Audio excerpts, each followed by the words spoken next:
Passion of Christ. Analisalah hubungan antara materi tentang sengsara dan wafat Yesus berkaitan dengan film tersebut. The Passion of Christ adalah suatu film drama epik buatan Amerika Serikat, disutradarai oleh Mel Gibson dan dibintangi oleh Jim Caviezel yang berperan sebagai Yesus Kristus. Film ini, teman-teman, menggambarkan penderitaan Yesus yang utamanya berdasarkan pada Injil Matius, Markus, Lukas, dan Yohanes. Yesus berusaha mewujudkan kehendak Allah dengan mewartakan Injil Kerajaan Allah agar yang mendengarnya percaya dan bisa menata hidup sesuai dengan kehendak Allah.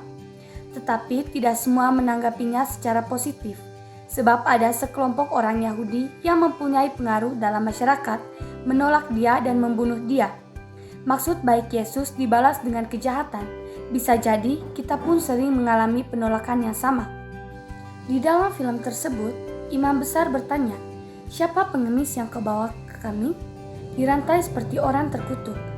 Maksudnya, ia menggambarkan Yesus sebagai pengemis yang berarti orang yang tidak berharga atau tidak penting, dan ia juga menyebutkan bahwa Yesus dirantai seperti orang terkutuk, yang berarti bahwa Yesus dianggap sebagai orang yang berdosa dan harus dihukum. Lalu ada seorang yang menjawab, katanya, "Ia Yesus, pembuat masalah dari Nazaret." Maksudnya, mereka menganggap Yesus adalah orang yang dianggap sebagai pembuat masalah oleh pihak berwenang Yahudi dan Romawi. Ia berasal dari Nazaret, sebuah kota kecil di Palestina. Teman-teman, Yesus berkata, "Aku telah berbicara pada semua orang. Aku telah mengajar di bait suci di mana kita berkumpul. Tanyakan pada mereka yang mendengar yang aku telah katakan." Di sini, Yesus sedang membela diri atas tuduhan yang diberikan oleh imam besar dan pihak berwenang Yahudi lainnya. Yesus menyatakan bahwa ia telah berbicara secara terbuka dan jujur kepada semua orang. Ia juga telah mengajarkan di bait suci, tempat ibadah dan pertemuan umat Yahudi. Dan ia menantang mereka untuk menanyakan kepada orang-orang yang telah mendengar ajarannya, sehingga mereka dapat memastikan bahwa ia tidak mengajarkan sesuatu yang salah atau menantang hukum Yahudi. Tidak semua orang menanggapi pewartaan kerajaan Allah yang dilakukan Yesus, baik melalui sabda, tindakan, dan pribadinya secara positif. Beberapa pihak justru merasa terancam kewibawaan dan kekuasaannya.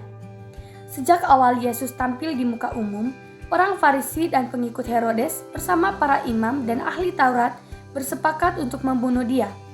Mereka berteriak dan berkata, "Dia menyatakan, Dialah roti kehidupan, dan jika kita tidak memakan dagingnya dan tidak meminum darahnya, kita tidak akan menerima kehidupan kekal." Dalam konteks Yesus mewartakan kerajaan Allah, pernyataan tersebut memiliki makna yang sangat dalam, yaitu Yesus menyatakan dirinya sebagai roti kehidupan. Yohanes bab 6 ayat 35. Yang berarti bahwa ia adalah sumber kehidupan yang sejati dan kekal. Ia juga menyatakan bahwa untuk menerima kehidupan kekal, orang harus memakan dagingnya dan meminum darahnya. Yohanes bab 6 ayat 53-54. Teman-teman, dalam konteks ini, memakan dagingnya dan meminum darahnya bukanlah dimaksudkan secara harafiah, melainkan secara spiritual. Yesus sedang mengajarkan bahwa untuk menerima kehidupan kekal, orang harus bisa menerima Yesus sebagai juru selamat dan Tuhan, mengikuti dan menaati ajarannya, dan menerima kasih dan pengampunannya.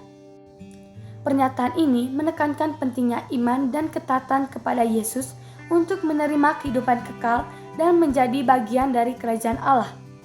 Orang banyak yang dipengaruhi oleh imam-imam kepala dan orang Farisi meneriaki agar Yesus disalibkan. "Salibkan dia!" Lanjutnya, "Jika kau membebaskan dia, gubernur, kau bukanlah teman kaisar. Kau harus menyalibkan dia." Dalam konteks sengsara dan wafat Yesus, pernyataan orang banyak yang dipengaruhi oleh imam-imam kepala dan orang Farisi tersebut memiliki makna. Mereka meneriaki, "Salibkan dia!" dan mengancam Pontius Pilatus, gubernur Romawi, bahwa jika ia membebaskan Yesus, maka ia tidak akan dianggap sebagai teman kaisar. Ini menunjukkan bahwa mereka sangat ingin Yesus dihukum dan dibunuh. Pernyataan ini juga menunjukkan bahwa imam-imam kepala dan orang Farisi telah memanfaatkan kekuasaan dan pengaruh mereka untuk mempengaruhi orang banyak dan memastikan bahwa Yesus dihukum. Dalam konteks sengsara dan wafat Yesus, pernyataan ini menunjukkan bahwa Yesus harus menghadapi kesulitan dan penderitaan yang sangat besar, bahkan hingga kematian, karena kebencian dan ketidakpercayaan orang-orang banyak.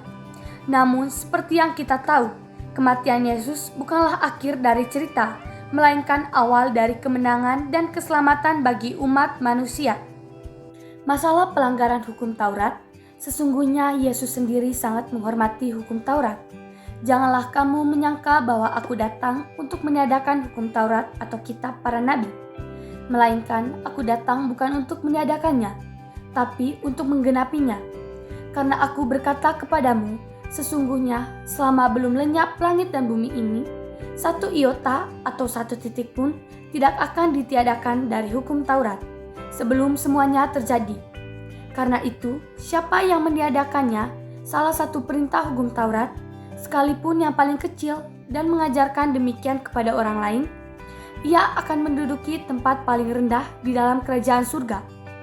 Tetapi, siapa yang melakukan dan mengajarkan segala perintah hukum Taurat, ia akan menduduki tempat yang tinggi di dalam kerajaan surga. Yesus merasa bahwa ia sudah seharusnya melakukan hukum Taurat dengan benar. Tetapi, Yesus prihatin pada banyak orang pemuka agama Yahudi yang nampaknya setia melakukan hukum Taurat dengan giat dan ketat. Tapi mereka tidak mendasarkan pada pengertian yang benar. Sebab mereka tidak mengartikan dan tidak melakukan apa yang tersurat dan tersirat dalam hukum Taurat yang benar.